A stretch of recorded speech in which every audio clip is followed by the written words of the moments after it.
nianze kwa kumshukuru Mwenyezi Mungu kwa kutujalia tukaweza kukutana siku ya leo na tukaweza kupata iftari ya pamoja.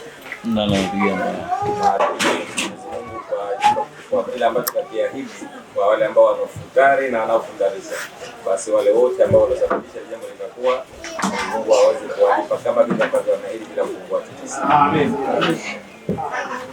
Sababu kwa uzuri kwa sababu kwenye mwezi huu maana aloftarisha anapata na aloftarisha anapata kama kile ambacho kapata. Kwa hiyo kila kitu kinaenda vizuri. Alafu wote ni msingi kuja. Bali kile chakula hakina mtafuti. Kwa hiyo tunawashukuru wote ambao wamehudhuria na tunajua kama binadamu kwa sababu kuna mapungufu yoyote wanaweza sisi tumefurahi kwa ujio wenu. 2027 mwezi wa Ramadhani tunatakiwa kuftari pamoja. Kwa maana sababu tukutane mapema, tukiomba kila kitu tunafanya sana. Na jambo linapenda sana tu. Sasa kwa tunafanya vitu vidogo lakini kwa Mungu sio vitu vidogo. Tunafanya vitu vikubwa ambavyo fadhila zake si hapa duniani lakini hata safari tutakwenda kuzikuta. Sisi tuzidi kuombeana, kila jambo jema, na mambo ya heri.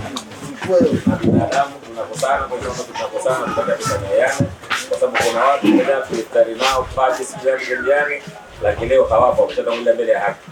Kwa binadamu sisi hakuna hata mmoja anajua hata sio Ramadhani ijayo, hata saa 3 ya usiku wa leo tunamkuta nini.